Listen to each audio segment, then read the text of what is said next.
오늘도 여러분들에게 평안을 전합니다. 오늘은 오르락 족보와 내리락 족보, 누가복음, 마태복음 두 분에 있는 족보를 살펴보고 또 창세기에 있는 족보도 같이 한번 살펴보도록 하겠습니다. 먼저 창세기 말씀으로 한번 가보죠. 창세기 4장 16절입니다. 가인이 여호와 앞을 떠나 나가 에덴 동산 놋 땅에 거하였더니 아내와 동침하니 그가 잉태하여 에녹을 낳은지라. 가인이 성을 쌓고 그 아들의 이름으로 성을 이름하여 에녹이라 하였더라. 성경에 등장하는 모든 인물들 또는 지역 이름 이런 것들을 이제 스토리로 보면 안 된다라고 말씀을 드렸죠. 이제 하나님이 그 마음 가운데 우리에게 십자가의 도를 숨겨 놓으시고 이제 그것을 깨닫도록 하시는 그것이 성경의 전체적인 내용이고 예수가 그리스도가 되는 내용이고 우리가 그리스도임을 깨닫게 하는 내용이고 이 모든 언약들을 내가 다 이루어 줄게 라고 말씀하시는 언약입니다. 그렇게 성경을 보지 않으면 성경은 풀리지가 않습니다.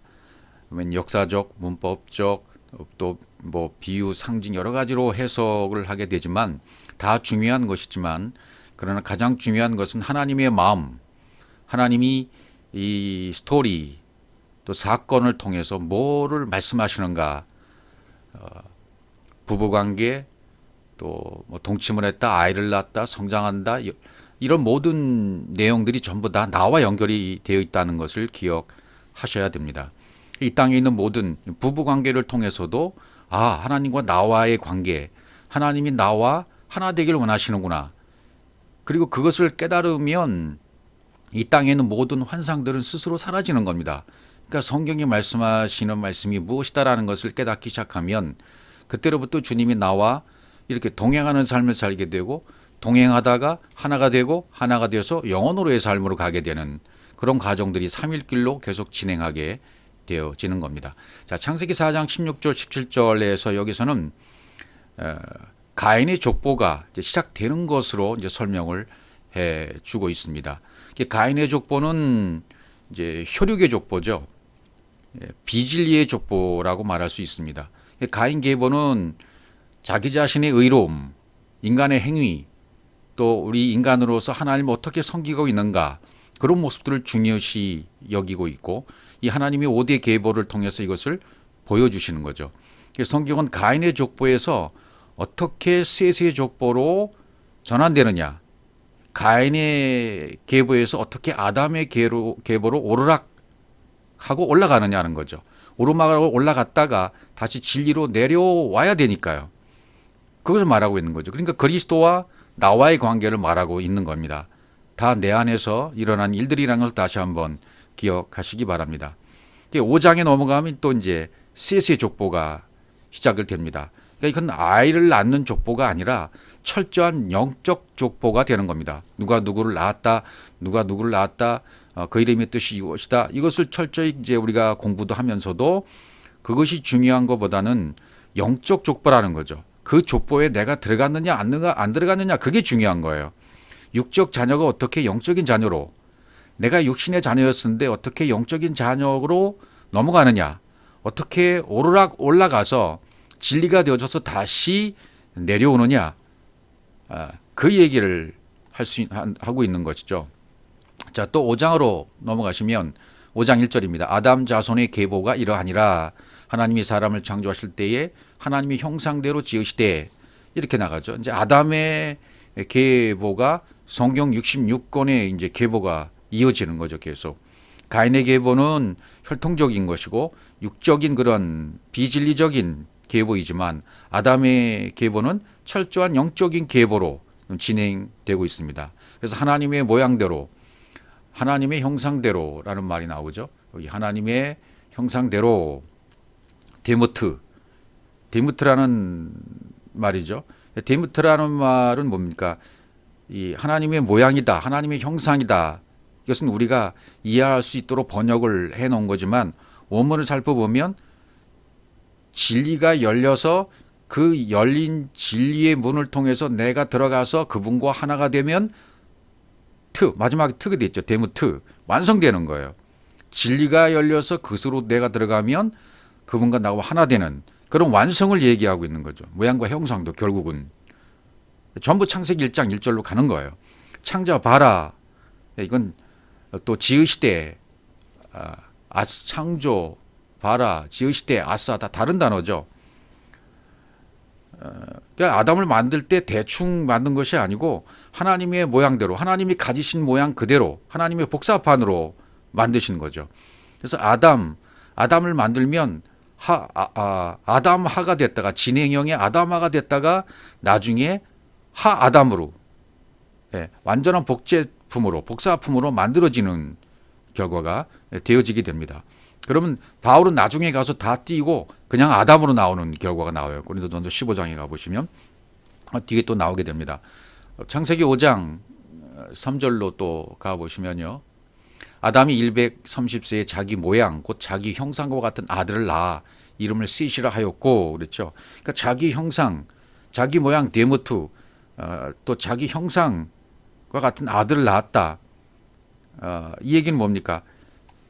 진리가 열려서 완성되는 모습이죠. 셋도 역시 그러니까 뭐라는 거예요. 아담과 셋은 같은 거죠. 그러면 같은 것이니까 하나님인 것 똑같이 자기 형상, 젤렘이라고 되어 있어요. 젤렘. 그것은 담다, 완전히 담다는 거죠. 형상도 담는 거고 모양도 담는 건데 진리가 열려서 완성되는 겁니다. 그렇죠. 그러니까 로고스 안에 흐레마의 말씀을 흘려주게 되면 처음에 모양은 율법이잖아요. 모양은 율법인데 이것이 나중에 완성되면 진리가 되는 거죠. 그러니까 자기 형상대로 하나님과 같은 말을 하게 되는 거죠. 가르치면 배워서 진리가 되는 거예요. 똑같이 되어지는 겁니다. 닮은 거예요. 닮아가는 거죠. 그러니까 말씀을 의지하고 말씀이 적용돼서 말씀을 의지해서 말씀이 적용돼서 이렇게 낚싯바늘에 걸린 것처럼 완벽하게 하나로 되어가는 거죠. 닮아가는 거죠. 하나님의 형상을 닮았다 그렇게 표현하는 거죠. 이것은 뭐예요? 같은 말을 하게 되고 같은 호흡을 하게 된다 그런 의미로 이해하시면 가장 편해요. 하나님과 같은 말을 가지고 있으면 나도 하나님의 형상으로 만들어진 거예요. 그러면 하나님의 모양, 하나님의 형상, 데무트, 젤렘 이런 단어를 다 이렇게 합해보면 그분과 똑같은 말을 하고 있고 그분과 똑같은 호흡을 가지고 있고 그럼 그것과 똑같이 만들어진 거죠. 그 형상이 바로 그리스도라는 형상이죠. 내가 새로 태어나면 모양과 형상으로 지어졌다 이렇게 표현하는 거죠. 만들어졌다. 그러니까 모양과 형상이 다 필요한 거죠. 율법을 모르고는 절대 진리로 갈 수 없잖아요. 그러니까 아담이 자기의 모양과 형상을 따라 셋을 낳았죠. 그러니까 아담이 하나님이란 말이고 셋이 에노스를 낳을 때에는 역시 셋을 닮은 에노스이기 때문에 역시 셋도 하나님인 것입니다. 그렇죠. 그래서 바울은 자기 자신을 자신 있게 뭐라고 그래요. 바울은 나를 본받으라고 그러잖아요. 바울도. 그러니까 바울이 나를 본받으라고 할 때 바울이 인간적인 모습을 본받으라는 것은 절대 아닙니다. 자신이 내가 그리스도야. 너희도 나를 본받아. 내가 하나님이야. 내가 신이야. 너도 나를 똑같이 닮아. 똑같이 본받아. 그런 의미에서 바울이 지금 말을 하고 있는 거죠. 그 부분을 가보시면 고린도전서 4장 15절입니다. 그리스도 안에서 일만 스승이 있을 때 아비는 많지 아니하니 그리스도 예수 안에서 복음으로서 내가 너희를 낳았습니다. 이 바울은 항상 이런 말을 쓰잖아요. 일만 스승이 있을 때 아비는 많지 않다. 그리스도 안에서는요. 일만 스승이 있어요. 스승이 얼마든지 많을 수 있습니다. 지금도. 아비는 많지 않다. 아버지는 한 분이시잖아요. 아들과 아버지가 하나가 되는 그 순간 깨달아지는 거예요. 그리스도 예수 안에서 복음으로 내가 너희를 낳았다. 복음으로 낳는 거죠. 복음으로. 복음 진리로 바울은 항상 낳았다는 표현을 쓰고 있어요. 이게 낳았다는 표현을 쓰니까 내가 신적인 하나님으로서 그리스도로서 그런 모양과 형상을 내가 그대로 너희에게 넣어주었다. 던져주었다. 그럼 그것이 나은 것이 되는 거죠. 우리는 그것을 받아서 내가 먹는 거죠. 내가 먹음으로 말미암아 취함으로 말미암아 나 똑같이 복음으로서 또 나을 수가 있는 거죠. 그렇게 되면 예, 이 바울도 하나님의 복사판이에요. 나도 하나님의 복사판이에요. 너도 하나님의 복사판이 되는 거죠. 이제 내가 아들 낳으면 나의 모양과 형상도 아들 낳은 거잖아요. 이 땅에서도 자기가 낳은 아들, 자기가 낳은 자녀를 보면서 닮았다고 그러잖아요. 유전자가 같으니까 닮았다고 말을 합니다. 그러니까 우리는 하나님의 유전자와 똑같이 되는 것, 하나님의 말과 하나님의 호흡을, 하나님의 모든 것을, 하나님의 모든 성분과 속성이 내 안에 들어왔기 때문에 하나님의 DNA가 들어와 버린 거죠. 유전자가 들어와 버린 거죠. 그분과 똑같은 모습이 되어 버린 거죠. 그다음에 디모데한테도 바울이 뭐라 그러냐면 아들이라고 말하잖아요. 그러므로 내가 너에게 권하노니 너희는 나를 본받는 자제라. 인간 바울이 아니라 신으로서, 그리스도로서, 하나님으로서 지금 말을 하고 있는 거죠. 그리스도로서. 디모데전서 1장 2절 믿음 안에서 참 아들 된 디모데에게, 어디에서요? 믿음, 피스티스, 그리스도라는 이름, 그 이름이 그리스도, 믿음 안에서, 그리스도 안에서 참 아들 된 디모데에게, 디모데를 참 아들이라 이렇게 표현하잖아요. 디모데에게 편지하노니. 그러니까 우리도 이런 복음의 여정을 가면서 나도 양육자, 나오미처럼 룻을 만나, 영인 룻을 만나 양육자가 되어져면 우리도 참 아들 된 누구누구에게 편지하고 복음을 전하고 이런 은혜가 우리에게도 있어져야 되는 것이죠. 이것은 그렇게 되어지게 되어 있는 겁니다. 되게 해주시는 겁니다. 바울만 그러는 것이 아니라 우리도 똑같은 그 믿음 안에, 똑같은 그리스도 안에, 똑같은 아버지가 내 아버지가 돼 있다면 우리도 바울과 같은 똑같은 길을 가게 되는 거예요. 그게 성경이고 그게 언약이고 그게 그대로 내 안에서 이루어지는 것입니다. 그러니까 이 성경은 기가 막힌 진리의 책이고, 이게 기가 막힌 표현이란 표현이 좀 그렇습니다만은 뭐 다른 표현이 없습니다. 그러니까 놀랍고 놀라운 그런 진리의 양식이 아닐 수가 없는 것이죠. 디모데전서 1장 18절도 아들 디모데야, 여기도 아들 디모데야 이렇게 얘기해요. 이 경계에서 명하니 전에 너를 지도한 예언을 따라 그것으로 선한 싸움을 싸우며. 디모데후서 1장 2절 사랑하는 아들 디모데에게 편지하노니. 계속 이렇게 아들이란 표현을 쓰고 있잖아요. 그러니까 바울이 디모데를 낳았다는 거예요. 복음으로 낳았다는 거죠. 복음으로. 바울이 전한 복음이 어떤 복음이라는 거죠? 복음이 곧 아버지라는 거예요. 아버지를 그대로 전달해 줬다는 거죠. 아버지, 영, 그리스도, 진리를 그대로 운반해서 집어넣어 준 겁니다. 디모데 속으로. 그러니까 하나님께서 아버지이신 그분이 그분의 모든 DNA를 복음으로 내 속에 집어넣어 주시는 것이 은혜인 것입니다. 그래서 아버지가 나의 아버지가 되는 거죠. 아들과 아버지는 하나고 말씀하시니까요. 일만 스승이실 때 아비는 많지 않다고 그랬죠, 아까. 그러니까 스승은 파에다고고스, 몽학선생이라는 뜻이죠. 그러니까 이것은 율법적인 가르침으로 말하는 거죠. 몽학선생이라는 것은. 그러나 아비라는 것은 뭡니까? 아비, 파테르, 아버지, 파테르, 히브리어는 아부, 예, 알렙하고 베이트가 이렇게 합해서 아부 이렇게 되잖아요. 엘로힘이 있고 베이트가 있어요. 예. 그러면 모든 베레시트가 성취가 된 거죠. 엘로힘으로 완성이 된 거죠. 아부, 그러니까 아버지로서 가르치는 것이 복음이에요. 예. 예. 아버지는 또 성전의 개념이죠. 아부는 성전의 개념. 아부엠 그러면 부모가 되잖아요. 그럼 아부 할 때 아부는 성전의 개념이고 M은 어머니 개념, 엄마의 개념이니까. 그래서 아부, 성전에서 흘려주시는 말씀이 부모가 되는 거죠. 아비, 파테르는 뭐죠? 아부는 아버지로서 가르치는 복음. 예, 복음을 전해야 아이를 낳을 수 있는 것이기 때문이죠. 그 복음이 바로 아버지인 거예요. 아버지 복음을 전하는 거예요. 아버지 복음. 그 복음 자체가 아버지인 거예요. 복음 자체 그 내용이 아버지라는 내용입니다. 아버지인 것입니다. 복음을 전하는 자가 아버지는 아니에요. 복음 자체의 그 내용, 복음 자체가 아버지라는 말이 되는 거죠. 복음이. 거기서 오해하면 안 되죠. 그래서 나를 통해서 나온 메시지, 그것이 곧 아버지인 거죠. 아버지. 그래서 여기 아담 계보 5장에, 창세기 5장에서는 아담 계보의 그 특징이 있잖아요. 여기는 전부 낳고예요. 낳고. 진리의 아들들을 낳게 했다. 오르락해서 아담 족보로 올라왔으면 진리가 되어서 그리스도가 되어서 다시 생명을 낳도록 내리락하는 거죠. 내려오는 거죠. 이 진리의 생명을 전해서 또 다른 생명을 잉태케 하는 것, 이게 바로 섬기는 거죠. 우리가 말씀으로 섬기는 거죠.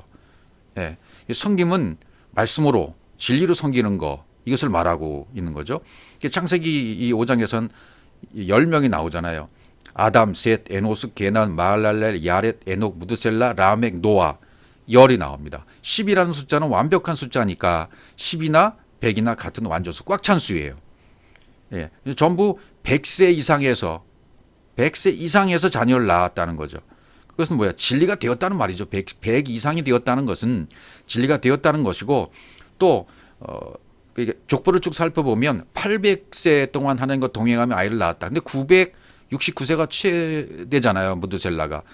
그게 1000은 안 돼요. 1000은 되면 안 되죠.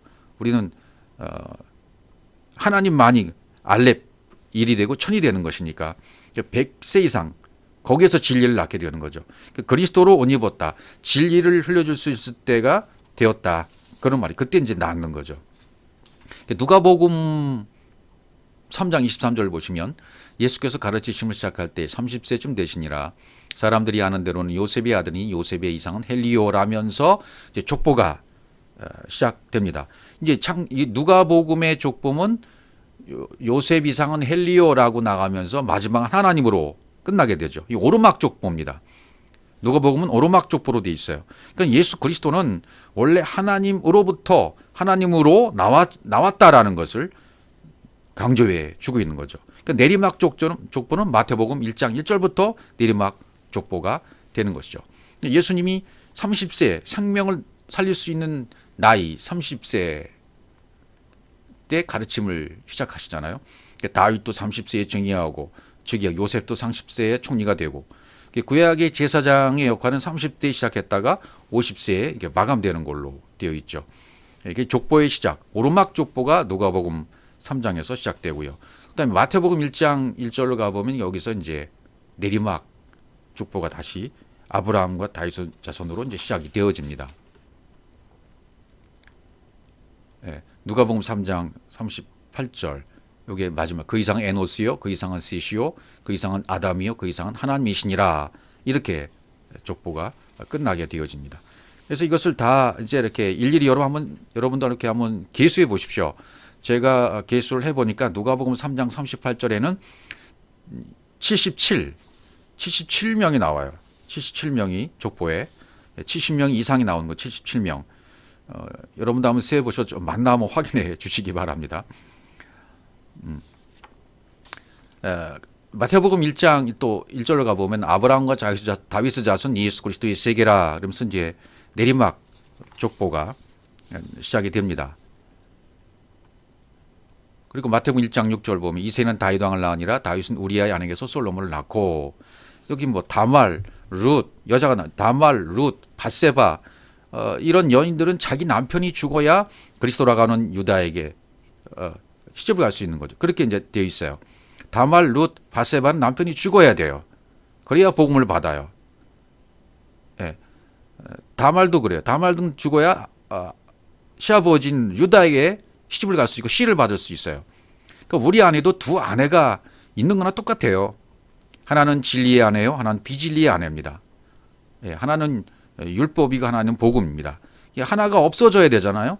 그러니까 비진리의 남편이 율법이 죽어야만 진리로 가잖아요. 그러니까 여기 밧세바가 나오는데 우리아의 아내 밧세바, 우리아의 아내 밧세바는 또 이게 누군가 말이죠. 사무엘하 11장 2절. 저녁 때에 다윗이 그 침상에서 일어나 왕궁 지붕 위에서 거닐다가 그곳에서 보니 하는 여인이 목욕을 하는데 시님이 아름다워 보이는지라, 이렇게 나오고, 다윗이 본후에 그 여인을 알아보게 하였더니 고아되 그는 엘리압의 딸이요 햇사람 우리아 아내 밧세바가 아니니까, 이렇게 나오죠.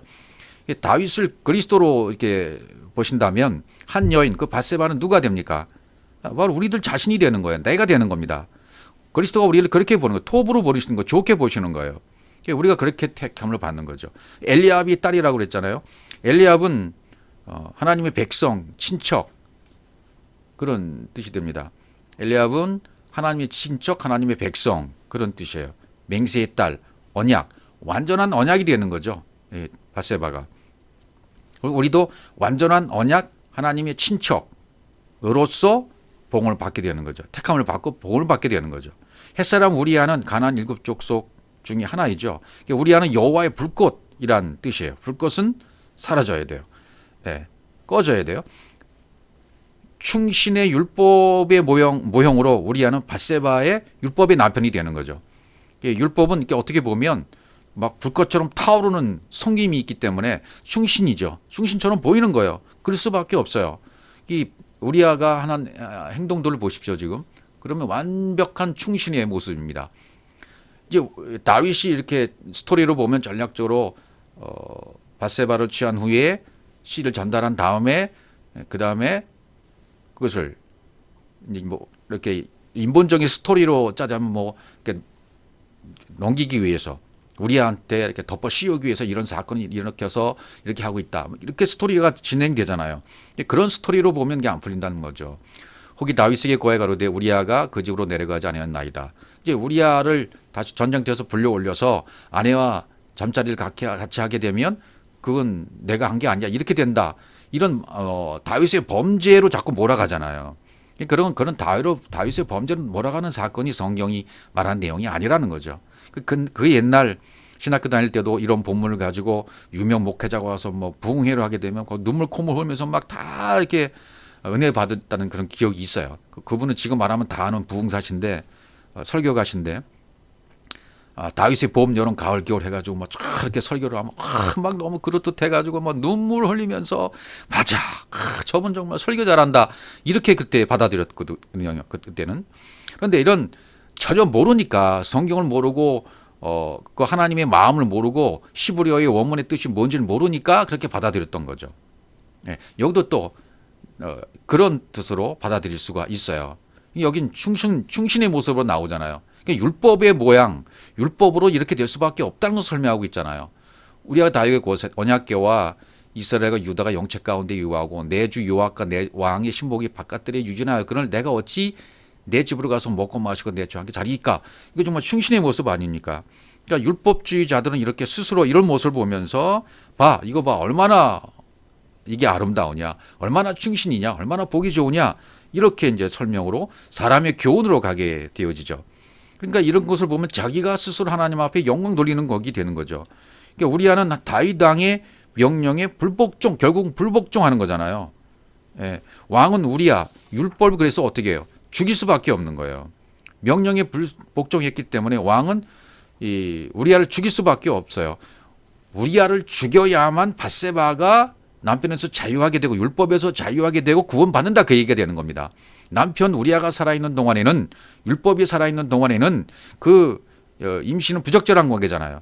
그러니까 그 아들이 죽을 수밖에 없는 거죠. 그렇게 표현한 거예요. 스토리로. 그러니까 율법은 죽을 수밖에 없는 거다라는 걸 표현했단 말이죠. 그러나 신랑을 빼앗길 때는 금식할 날이 온다 그랬죠. 그러니까 그때 얼굴에 기름을 바르잖아요. 아들이 죽었다고 하니까, 율법이 죽었다고 하니까. 그리고 솔로몬을 낳잖아요. 그 후에 다시.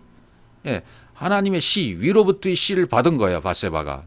씨를 받아서 솔로몬을 낳잖아요. 이 영적 계보가 지금 진행되고 있는 겁니다. 이 솔로몬이 그리스도의 계보에 딱 이렇게 올라가 있는 것을 보지 않습니까? 그러니까 그리스도의 내가 계보에 들어가려면 내가 가지고 있는 뭐가 율법이 그 엄청난 우리아가 충신 우리아가 멋있는 우리아가 죽어야 돼요. 우리가 섬겼던 섬김이 내가 물질로 섬기건 뭐 교회 주차장에 뭐 이렇게 안내로 섬기건 해외 선교로 섬겼던 모든 섬김은 다 죽어야 됩니다. 먼저 위로부터의 말씀이 내려와야 돼요. 아버지의 말씀이 들어와야 되고 아버지로부터 그분의 것이 내 DNA로 내 속에 들어와야 돼요. 그래야만 나도 생산해낼 수 있는 아들을 낳을 수 있는 자가 된단 말이죠. 우리아라고 하는 율법의 남편이 이렇게 우리에게도 다 있었던 것입니다. 이 남편이 죽어야 돼요. 이 남편이 나를 살려줄 것 같고 훌륭하게 만들어줄 것 같고 잘되게 만들어줄 것 같고 성공하게 해줄 것 같지만 이 남편은 나에게 절대로 생명을 줄 수 없는 율법입니다. 그래서 율법의 행위로는 단 한 사람도 의인이 될 수 없다고 성경은 선언해 주고 있는 것입니다. 마태복음 1장 16절로 마지막 이 족보 내리막의 족보 맞으면 어떻게 돼요? 야곱은 마리아의 남편 요셉을 낳았으니 마리아에게서 그리스도라 칭하는 예수가 나시니라. 마리아에게서 그리스도라 칭하는 예수가 났다. 그럼 뭐 아브라함은 하나님의 벗, 다윗 왕은 사랑받는 자, 예수 그리스도 통해서 우리를 이런 벗을 삼겠다, 친구를 삼겠다, 벗을 삼고 사랑받는 아들로 내가 너희를 삼겠다, 이렇게 말씀하시는 거죠. 그래서 아버지로부터, 성전으로부터, 하나님 자신으로부터 내려오는 이 진리의 복음을 듣고 내가 낫는 자가 되어야 된다. 예. 계보도 올라갔다가 지금 다시 내려오지 않습니까? 예. 그래서 우리 주님도 요한복음 3장 13절에 보면 하늘에서 내려온 자 인자 외에는 하늘에 올라간 자가 없느니라, 이렇게 말해요. 예. 하늘에서 내려오셨죠. 그분은 내려오신 자죠. 그 인자라고 표현했죠. 하늘에 올라간 자가 없다. 예. 겉으로 보긴 그래요. 율법으로는 그렇습니다. 그러나 우리가 깨닫고 동일하게 복음의 아버지로부터 온 성전으로부터 흘러오시는 그 말씀을 듣고 깨닫게 되어지면 우리도 똑같이 이 구절 속에 대입할 수가 있는 것이고, 또 그리스도의 족보에 올라갔다가 다시 내려오는 자가 되는 것입니다. 그래서 우리도 똑같이 이렇게 되어지고, 14절에 보시면 모세가 광야에서 뱀을 든 것 같이 인자도 들려야 하리니, 그러니까 내려온 자가 있고 올라간 자가 있잖아요. 내려온 자, 하늘에서 내려온 자 인자입니다. 그 다음에 들려야 또 올라가죠. 올라간 자 또 계시죠. 내려와서 죽으시면, 십자가를 통해서 죽으시면, 육신의 예수가 죽으면 영이신 그리스도가 살아나서 올라간 자가 되는 거죠.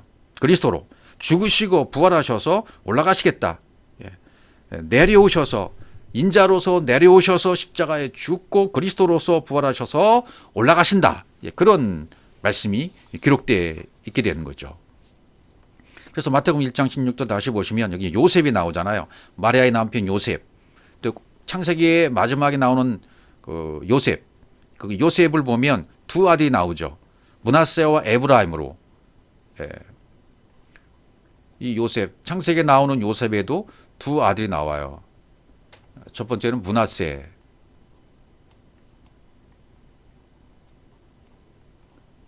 쓸래니까 잘 안 되네요. 마우스를 쓸래니까. 첫 번째 므낫세죠. 제거되다, 잊어져야 한다. 이건 죽어야 할 예수를 설명하고 있고요. 그 다음에는 둘째 아들이 누굽니까? 요셉의 에브라임이죠.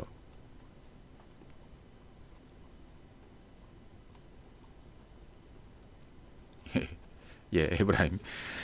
이 에브라임이라는 뜻은 뭐 열매 맺다, 두 배로 증가하다, 그런 뜻이에요. 그러니까 므낫세로서는 죽어야 할 예수를 설명한 것이고, 에브라임으로서는 두 배로 증가해서 열매를 맺는, 죽고 부활해서 열매 맺는 그리스도를 설명하고 있는 거죠. 그러니까 마리아 요셉도 역시 같아요. 같은 인물이 되는 겁니다.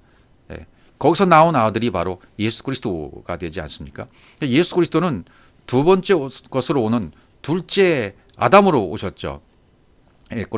고린도전서 15장 45절에서 바울은 첫째 아담과 마지막 아담 이렇게 표현을 했죠.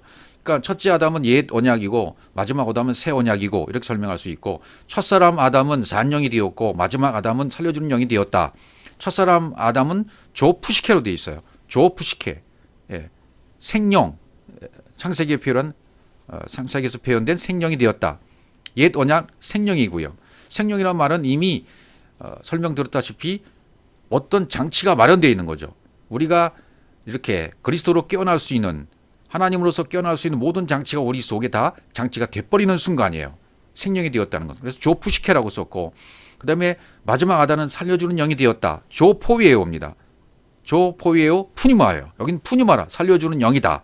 완벽하게 그 장치가 작동해서 십자가를 통해서 죽고 영으로 다시 살아나는, 살려주는 영, 조포웨오 푸뉴마, 영이 살아난 거죠.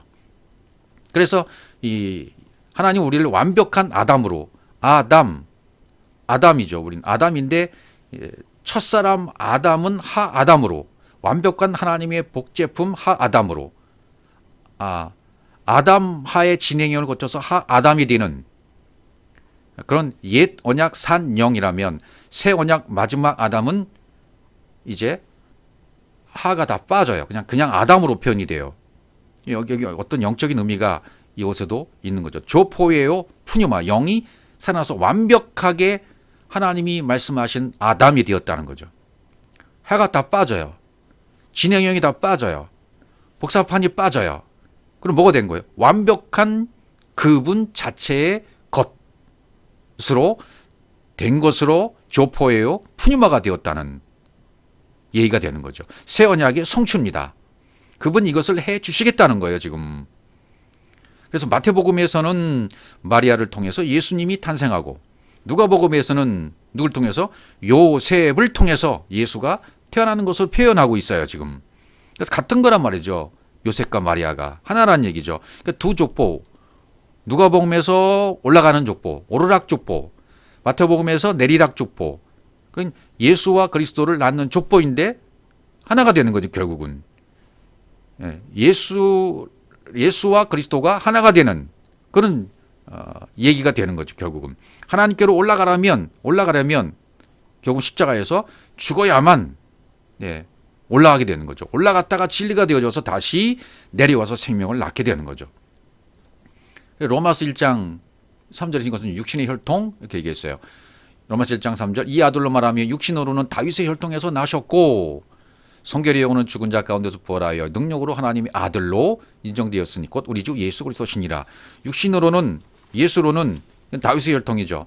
문자적인 율법의 말씀, 표면적인 말씀을 얘기하고 성결의 영으로는 부활, 진리의 그 말씀으로 부활한 그리스도시다 이렇게 말하는 거죠. 그러니까 족보는 지금 하나님으로부터 예수까지 아까 제가 쉬어봤다 그랬죠. 저는 77명이 나와요. 77명이 나온다는 의미는 어떤 의미가 있습니까? 그러니까 6이 사람이 숫자잖아요. 6이. 그래서 666, 육신의 정욕, 안목의 종, 이생의 자랑 설명을 들었었죠. 이것이 다 해결이 되어지면 6이 죽고 7이 되는 거죠. 그러면 777은 뭐예요? 부활의 수가 되는 거죠. 77명이다. 의미가 있는 것 같아요. 여러분도 한번 세워보시기 바랍니다. 내가 거기 들어가면 그 족보에 내가 들어가면 내가 영적 혈통이 되는 거죠. 아브라함으로 시작해서 그리스도까지 위에서 아래로 계보가 마태복음 1장 2절이라고 그랬죠. 마태복음 1장 1절에는 이렇게 14대 14대 14대로 해서 42대가 나옵니다. 근데 42대가 나오는데 아브라함부터 다윗까지 14대, 다윗부터 바벨론으로 이거하기까지 14대, 또 거기서 그리스도까지 14대 이렇게 돼 있어요. 그래서 42대인데 제가 아무리 쉬어봐도 41대밖에 안 나와요. 이게 무슨 의미일까요? 41대까지가 기록되어 있어요. 마태복음 1장 1절에. 여러분 이것도 한번 다시 세어 보세요. 그러면 하나는 어디로 갔습니까? 한 대는요. 한 대가 더 추가되어 42대가 되거든요. 그러니까 내가 영적 혈통이 되어야 내가 영적 혈통으로 내가 그 족보에 들어가야만 된다. 그러니까 아브라함부터 시작했잖아요. 하나님이 빠졌어요. 그럼 아브라함이 하나님이란 얘기고 내가 하나님이란 얘기나 똑같아요. 내가 하나님으로서 내가 거기에 영적 혈통에 들어가야만 42대로 맞춰지게 되는 겁니다. 내가 영적 혈통의 계보에 올라가야 돼요. 여러분이 올라가셔야 돼요. 그래야 이 계보가 완벽하게 완성이 되는 것입니다. 그러니까 참 이건 놀라운 얘기가 되겠죠. 이것도 오르락 족보이든 내리락 족보이든 올라가서 내려오는 거잖아요. 족보가 올라갔다 내려오는 것. 이것도 의미가 있는 것입니다. 올라가서 진리가 되어서 다시 내려오면 생명을 낳는 자가 되는 것이고, 내가 중요한 것은 내가 그 육적 혈통에서 올라가서 영적 혈통이 되어서 내려와야 된다는 거죠. 그래서 나에게까지 42대로 완성이 되어지는 것입니다. 그러니까 이따도 설명이 드렸지만 그분은 나로서 너들인 우리를 초청하시는 거죠. 그래서 나는 너희들이 내가 되길 원해. 나처럼 됐으면 좋겠어. 나처럼 되어야 돼. 하고 그 언약을 이루어 주시는 것이 성경입니다. 그러니까 이 세상 끝은 없어요. 이 땅은 없어지지 않습니다. 나에게 있어서의 끝, 그것이 오늘 결정이 되어야 돼요. 나에게 있어서의 끝이 와야 돼요. 진리의 말씀을 말씀으로 말미암아 성취되어서 내가 완성이 되어야 돼요. 바로 오늘이 지금 이 순간이 되어야 되고, 복음을 어떻게 듣든 어디서 듣든 누구로부터 듣든 그건 상관이 없습니다. 여러분이 오늘 바로 이 시간에 이 복음의 말씀이 호라이오스 때마침 딱 맞게 온타임 제 시간에 들려져서 이게 이 말씀이라고 깨달아졌으면 그게 진리로 마셔져서 아버로부터 온 아버지로부터 온 그 말씀이 생명이 되어져서 내 안에 잉태가 되고 나아져야 돼요.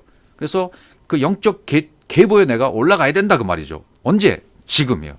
오늘 지금. 그래서 하루하루를 열어주시는 것은 내일 하루 열어주면 그 하루가 또 어떤 사람이 또 기회가 되는 겁니다. 사실은 진리가 된 사람은 오늘밖에 없는 겁니다. 오늘밖에 없어요. 그러나 내일이 열어진다는 것은 진리가 안 된 사람이 또 오늘이 기회가 주어지는 거예요. 순간순간 결정하라고. 그렇게 오늘이 되어지는 삶이 되어야만 합니다. 그러니까 하나님이 나에게 가장 좋은 것 주시기 위해서 사실은 어렵고 힘든 일도 있을 수 있어요. 이해하기 어려운 일도 있을 수 있습니다. 여러분의 고난이 올 수도 있고 병이 올 수도 있고 가난이 올 수도 있고 어떤 상황이 발생할 수도 있어요. 어떤 환경을 어렵게 만들어 줄 수도 있어요. 근데 반드시 깨달아야 할 것은 무엇입니까? 이런 보여지는 이 세상의 삶을 통해서 내가 진리를 깨닫도록 오르락 혈통, 오르락 족보를 통해서 내 육적 혈통이 올라가서 진리를 깨달아서 내리락 족보로 내려와야 된다. 이 영적 세계의 혈통, 영적 혈통의 족보를 나에게 주시기 위해서 펼쳐놓으신 것이단 말이죠. 그래서 나를 아들 되기를 원하시는 거예요. 하나님이 나의 부모가 되주시겠다는 거예요. 그분이 내가 너희 부모가 되어줄게. 내가 너를 낳아줄게. 이게 성경입니다. 그래서 나와 아버지는 하나라고 이렇게 말씀해 주시는 겁니다. 그러니 우리는 완벽하게 그 말씀을 믿고 되어짐의 속에서 계속 그분과 걸어가야 돼요. 할라크, 동행해야 됩니다. 내가 3일길을 통해서 올라갔다가 다시 내려와서 진리로 나아야 되고 나아져야 되고 양육자가 되어야만 합니다. 이렇게 되게 해주시다겠다는 것이 이렇게 해줄게 라는 것이 바로 성경의 언약인 것입니다. 자, 그리고 몇 시간에 걸쳐서 우리는 2세대, 장래 세대, 그 이후 세대에 대해서 오르락 내리락이라는 말씀을 살펴보았습니다. 지난 세대라는 말씀을 설명할 때 제가 너무 많은 설명을 해서 그런지 이해하기 어렵다는 분들도 또 계시더라고요. 다시 한번 그것을 정리해 드리고 마치도록 하겠습니다. 깨닫지 못한 영은 다시 다른 육체에 부어진다는 말, 그 말이 이해들이 안 가시는 것 같아요. 그것은 선 개념을 가지고 있기 때문인데 이런 전도서 1장 4절에 보시면 한 세대는 가고 한 세대는 오되 땅은 영원히 있도다. 여기 이제 세대라는 표현이 뭐라 그랬습니까? 두루에서 왔는데 회전에서 왔는데 원 안에서 돌다. 원 안에서 돌다라는 뜻이라던데 세대가. 그러니까 일단은 같은 말을 지금 하고 있는 건데 내 안에서 일어나는 일이기 때문에 자, 지금 깨닫지 못하고 갔어요. 가서 다른 육체에 부어졌어요. 그게 무슨 말입니까? 다른 육체에 부어졌다는 말은 어떤 말이 되어집니까? 이 땅에 존재하는 모든 오고 오는 사람들, 또 성경에 나오는 모든 인물들은 전부 나를 상징하죠. 나를 가르칩니다. 그리고 오고 오는 모든 사람들은 전부 나로 보셔야 돼요. 다른 나예요. 영이니까 그 속에 영이 있기 때문에 같은 영으로 보셔야 돼요. 그래서 아까 나 더하기 너는, 나는 하나님이고 너는 우리들입니다. 나 더하기 너는 우리가 되는데 우리가 아니라 나가 되는 거예요. 땅의 개념이 우리이지 하늘의 개념은 나가 되는 겁니다. 나이신 하나님이 너들을 나 되게 해줄게, 하나님이 되게 해줄게, 신이 되게 해줄게, 진리가 되게 해줄게, 그리스도가 되게 해줄게, 영이 되게 해줄게. 이게 언약인 것이죠. 그래서 이렇게 선을 그어놓으면 여기가 알파가 되는 거죠. 여기가 오메가가 되는 거죠. 처음이고 나중입니다. 여기 수많은 점들로 이어지게 되어 있어요. 시작이 있고 마지막이 있어요. 알파, 오메가. 그런데 결국은 알파와 오메가가 완성이 되어지면 이게 하나가 되는 거잖아요. 하나님이 활을 당겨서 쏘게 되면 내 중심에 맞게 되는데 활을 당겨지게 되면 이 선이 원이 되는 거죠. 힘을 주게 되면 이 끝을 서로 당겨서 원이 되어 버리는 거죠. 원이 되면 세대는 돈다 그랬죠. 원 안에서 도는 거라 그러겠죠. 세 번 도는 게 맞아요. 3일길로 도는 겁니다. 먼저는 그분이 나를 데리시고 돌아요. 그다음에 함께 돌아요. 그다음에 영혼으로 도는 겁니다. 그다음에 이 3일길로 돌아지게 돼요. 그럼 영혼으로의 삶이 된다 그 말이죠. 그러니까 아까 다른 육체에 영이 부어진다는 말이나 내 안에서 영이 이렇게 도는 것이나 똑같은 말이에요. 내가 율법의 세대에 있다가 진리의 세대로 돌아가는 거죠. 율법의 세대에 있다가 진리의 세대로 내가 깨달아졌어요. 돌아갔어요. 예. 그래서 이전 세대는 가고 율법의 세대는 가고 한 세대는 온 거예요. 진리의 세대가 온 거예요. 이렇게 세대가 내 안에서 이루어지면 원 안에서 돌게 되는 거죠. 계속. 내 안에서 일어난 일이란 말이죠. 모든 사람들이. 그러니까 육체에 부어졌다는 말이나 다른 사람이 육체에 부어졌다는 말이나 내 안에서 영이 하나가 됐다는 말이나 알파 오메가가 알렙부터 타오까지 다 이루어져서 말씀이 다 채워졌기 때문에 원이 형성되는 겁니다. 여기서 계속 도는 거죠. 한 번 돌고 나를 데리시고 돌죠. 그다음 함께 돌죠. 그러면 영혼으로 같이 이제 삼위길을 통해서 완성됐기 때문에 돌게 되는 거죠. 내가 내 안에서 일어난 일이에요. 예. 육체에 부어지는 것도. 그러니까 여러분이 율법의 세대에 있을 때는 깨닫지 못할 때죠. 율법의 세대에 있다 어느 순간에 깨닫게 되어서 진리의 세대로 넘어가잖아요. 예. 그것이 부어졌다는 얘기예요. 영이. 똑같은 얘기가 되는 겁니다. 이것을 내 안에서 이루어진 똑같은 일로 보시면 그것이 이해가 갈 것입니다. 율법의 세대에서 진리의 세대로 넘어갔다. 이것은 이제 도는 것이다. 내 안에서 일어나는 것이다. 세대는 원 안에서 도는 것이다. 우리는 계속 이 돌고 도는 삶 가운데 이렇게 진리 가운데 계속 낳고 나는 사람으로 하나가 되어지는 거죠. 이런 삶의 진리가 깨달아지고 여러분 모두가 너들인 우리 모두가 나인 그분을 만나서 내가 된 것입니다. 하늘의 진리가 된 것이고 하나님 진리 그리스도 영이 된 것입니다. 이런 개념을 가지고 성경을 계속 보시면 성경이 계속 이렇게 돌게 된다는 것을 깨닫게 되실 것입니다.